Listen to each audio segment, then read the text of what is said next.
Good morning, beautiful people. It's another pretty morning on the homestead.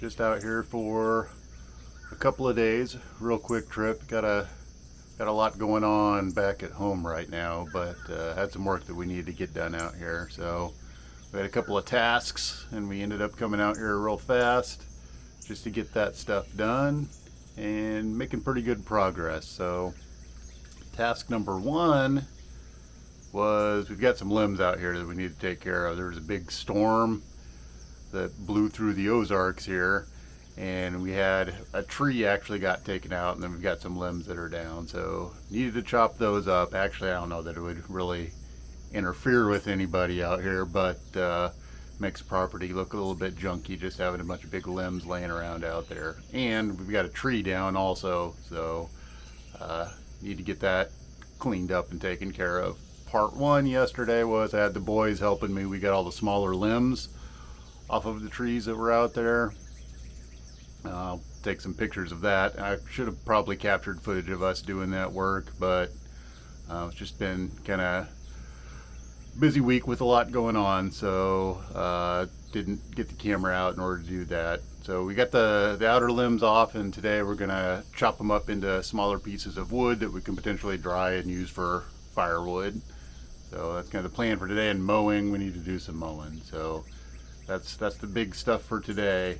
I did get up earlier and I filled the hummingbird feeders when I got out here, and the hummingbirds have been crazy. So what I'll probably do for the second part of this video is roll footage of hummingbirds, because they've been pretty nuts. The other thing that we're looking at doing out here is we went and checked out another piece of property. So really like this little plot that we've got here, but kind of checking into some spots with more space potentially. With the two boys for sure coming out with us, and then adding maybe Thomas might end up coming out here too for at least a while. I'll have to figure out how that works out. I think they feel a bit cramped in where we're at, and if we want to get out here sooner rather than later, we need a little bit more space. So it's not that many people don't make do with the amount of space that we've got. We could live here, I think, just fine. But what the boys are accustomed to is a whole nother thing, and I don't think that they would be very happy out here. So it's a big life change for them. They're teenagers and have grown up in the city. It's a big life change for all of us. But it would make it a little bit easier on them, I think, if we had a little bit more space. That, and Kate wants to raise animals, and we look at the acreage that we've got here, and we can probably get a cow or two and be able to rotationally graze it through here, but we're really going to max out what we've got without buying more land. So we've kind of talked to sent some feelers out around in the area to see what we can come up with. And there was another thing that came up, so we went and checked that out, and if that works out, I'll make a video on that and kind of introduce you to what's going on there. But that's kind of all still in the works right now. So the day is going to mainly consist of mowing and cutting trees up. So not a lot of excitement there, not a lot of big projects getting done this weekend, because we need to get back, because other stuff that's going on back at home. So with that, I think I'll cut over to some hummingbird video. I filled the feeders, and one of the feeders, it was full yesterday, and I'm looking at it, I can look past like over there, and I can see it down to about a quarter full right now. So the hummingbirds have just been going crazy. We've got another one that's up over there, and that one's it was totally full. Now it's down to maybe about 2/3 full right now. We also had another hummingbird feeder out back, but that was part of the stuff that happened in the storm. Our nice hummingbird feeder got knocked over and the bottom of it got destroyed. So gonna have to get a replacement for that. Kate's got a couple more cheap ones. I think I'll be filling those back up. And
Oh, I forgot to mention, while I was out here, there's a family of skunks that are living out here. So we'd seen a skunk out back behind the property, kind of walking back and forth, and occasionally on the cameras we'll see the one skunk. But I was out early yesterday and there's a mama and I think 5 baby skunks that are living on the property. So right now we've got this kind of drain that runs from the front to the back. I think they're living in that drain. I've seen them kind of peek out. We had a whole bunch of rain yesterday, so I would have thought they would have got flooded out and moved on, but it's not looking like it right now. But I'll also roll some footage of the skunks. They're just so cute. The little babies are so cute. I didn't realize how beautiful an animal skunks were. Definitely don't want to go pet them though, because I don't want to get sprayed, and I don't want to see what a mad mama would do trying to protect her babies. So roll some of that skunk footage also.